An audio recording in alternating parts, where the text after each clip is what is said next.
Dun dun dun dun dun dun dun dun dun. Star of the show. The Sloane Show. Sloane Avery. My baby girl. We are going to talk about your birthday. Exactly The day what happened. you were born. You see, it started off as a normal day. Once upon a time. We've been reading too many children's books. Yeah, we love it though. Okay. So we're gonna tell the story. Just our birth story. Yep. Of you and your birthday. You're no longer in here anymore because it was a little warm. It's dinner time, ready for bed. So you're peacefully sleeping in your crib. Yes. Bedtime. Yeah. I missed you already. Okay, so let's start off with where were we? So you were in the East Valley doing a bunch of work. Yeah. I was in the West Valley. And at this point, I was only 39 weeks, so I didn't expect you to come. It was just a normal day. I feel like in that period of our life, maybe you agree, I was super just kind of distracted from work and just kind of anticipating. Anticipation was killing us. Yeah, we had a lot of things going on. We were starting a RV rental business, and we were busy in our real estate business. Had a lot of things moving with that, but we weren't doing like our normal hustle and grind. We were just kind of preparing, trying to give ourselves some time before you got here to who knows what this was going to go, how it was going to go. Yeah. Which I thought we had time. I thought you were going to come on your grandma's birthday, which is June 9th. We already had plans with the doctor. You were going to get induced, and it was going to land right on there. So I figured we had time. The kind of cool thing about the day that you did come was I was taking my morning bath, and I wrote a post to you. And it was like the first time that I felt not rushed for you to be here, and I was enjoying the last few moments that I had with you in my belly.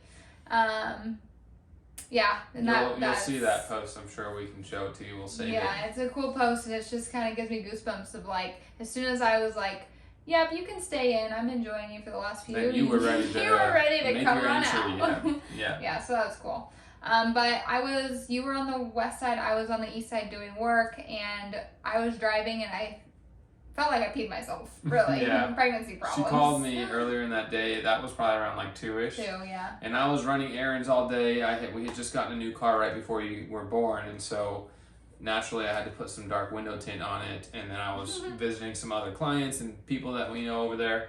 And she calls at 2 and says, I don't really know what's going on. It's a little wet down there, but I'm driving because she had a bunch of errands to run.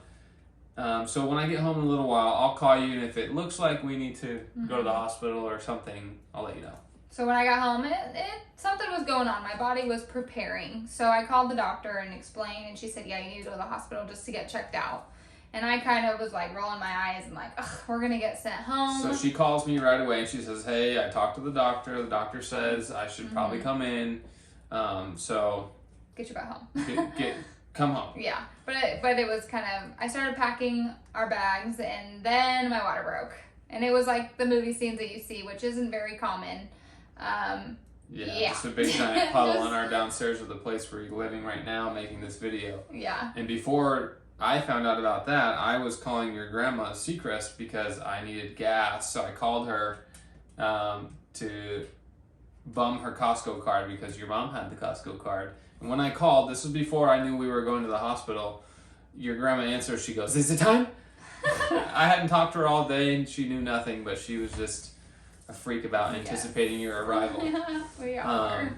So I told her to meet me at the gas station. As soon as I hang up the phone, my phone starts ringing again. It's your mom. And she goes, I just had a movie scene in the middle of, I'm running around, I've got a mop out. And I was like, just picturing what the heck is going on over there. Yeah, I had to change 3 times. It was ridiculous. So at this point, it's like 5 o'clock at night.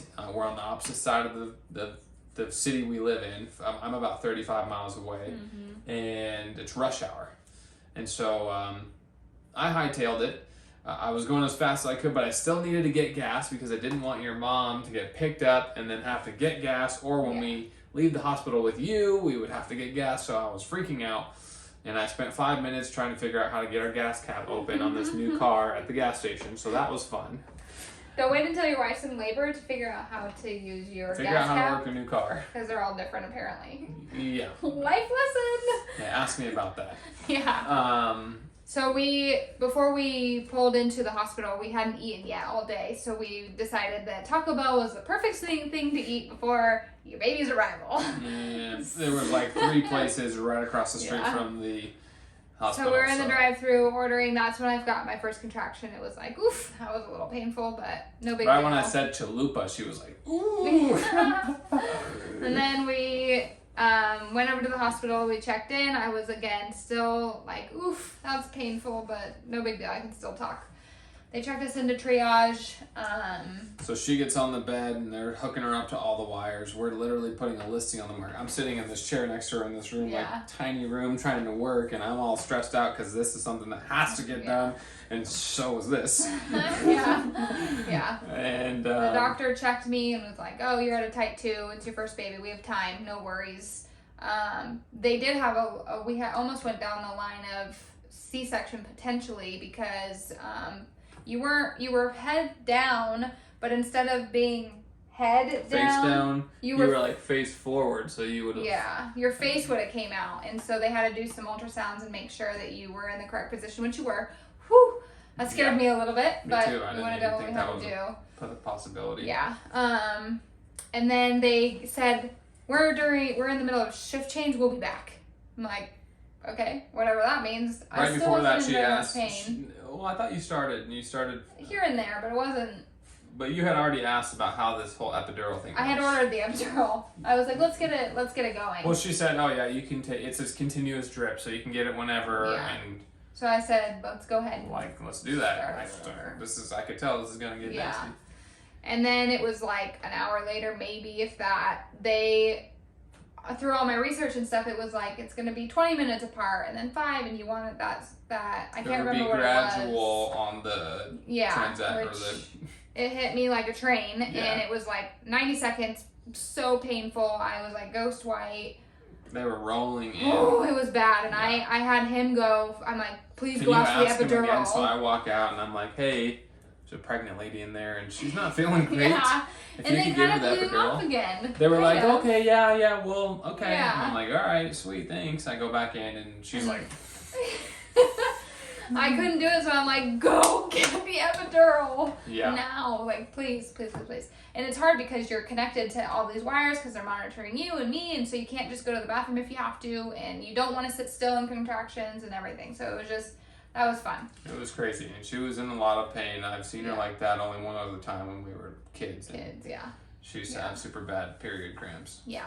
So then they finally got us a room. It was like 9 o'clock at this point. They pulled an anesthesiologist off of a C-section to give me my epidural. Thank God, because that would say that's like an hour. We would have missed it. Yeah. I would have had to do it. Anyways, they gave me the epidural, which that was completely painless. I didn't even feel it. It was great.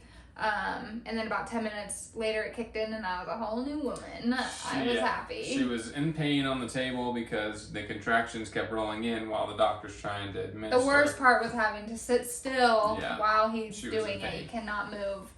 And then the nurse checked me and she was like, you're at a 2.5. And I'm like, she was thinking, oh, I'm a big wuss. She was making a scene about how much pain she was in. And she goes, I'm just kidding. You're a 7. Yeah. A 7! I remember doing that because it was 9 o'clock at this point. We checked in at 6. 90 minutes worth of serious contractions in a year. I was expecting this long labor. I had essential oils and snacks and music and everything. So then about 11. 10:30 she goes, or 11. Yeah. Practice pushes. She's just letting us hang out and they're watching the contractions and she's like, oh, I'm having a contraction? Oh, that's interesting. And then around 11, the nurse comes in and she says, we're going to do a few practice pushes and see, where we're at. And so she shows her how to put her legs up and your mom goes, and sure enough, after there's like a little black thing coming out of us. And, she's like, oh, I see the head. Stop pushing. Stop. I need to call the doctor. So she goes and calls the doctor. So we're just hanging out. I explained after the epidural, the labor and delivery was like so intimate. It was really nice. The doctor got there at about 11:45. We did a few rounds of pushes, and you were here. You made it at 11:59 on your birthday, May 25th. You were from about 4 o'clock, or potentially, I guess, 8 or 9 o'clock in the morning when you made that post. You were hell bent that May 25th is your day, and it's going to happen no matter what. And that just shows what your personality is going to be like. I was fired up about that because that's what we want to instill in you. So it was the best day of my life, and yeah, you're amazing, and we just detail she didn't leave out. She mentioned that she had the oils going, so it was like smooth and calm, and we had our Bluetooth speaker, and so all that happened when she called the doctor. We got that all set up. We needed it to be set up. She's like, hey, I did all these things so it could be nice, so I got them all set up for her. But what she didn't know about, which you may have heard by now, or you will after this video, is behind her bed when she was giving birth to you. I put my phone on the voice memo to record the audio of the moment, and it's that puts me in tears. Powerful. Just thinking about it, I'm getting all emotional. Yeah. Oh gosh. So you ended up being born to the fray. You found me. So yeah, that was super cool, and yeah, I think total of 6 hours, and you were here. So. Whew! It was a whirlwind. I remember as it was happening, we're like, "Are you ready?" Yeah, I was. Woo! Let's go. An experience personally for both of us together, and it was awesome. Yeah, so. super fun.